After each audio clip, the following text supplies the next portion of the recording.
One of the most popular trends in corporate management is to use icons to indicate how a company's performance compares to its goals.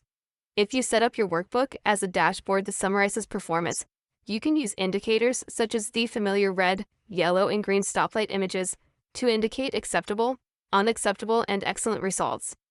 In Excel, such a group of indicators is called an icon set.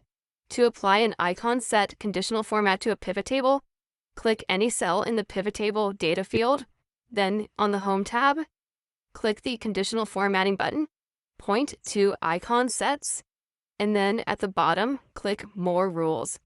When you do, the New Formatting Rule dialog box appears.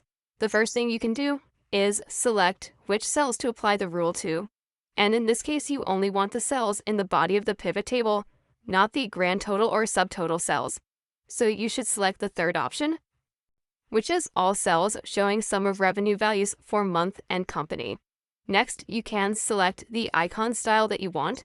So if you click the down arrow, you can select, and I usually prefer to use the black rimmed traffic lines. And now you can establish your rules. Now it's very important that you select the type of rule you want to create first. In this case, this pivot table contains numerical data as opposed to percentages, so we will create a number type of rule. So I'll click the type down arrow in the first row and click number. When you select a new type, Excel resets the rule so you can define its values. So in the value field, I want to show a green light for anything 100 or higher. So I will edit that value so it reads 100. And then I can select the type for the rule that will define what shows a yellow light. So click the second type cell and click number. And for that value, I'll click 50.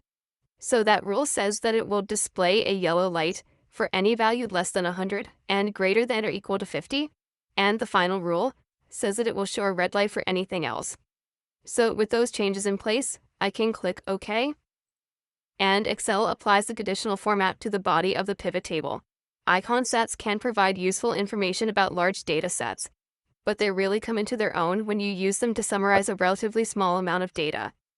If you or your executive team monitor company performance using dashboards, you should strongly consider using icon sets to enhance your ability to understand the dashboard summary at a glance, and also to determine where to reward strong performance and investigate underperformance.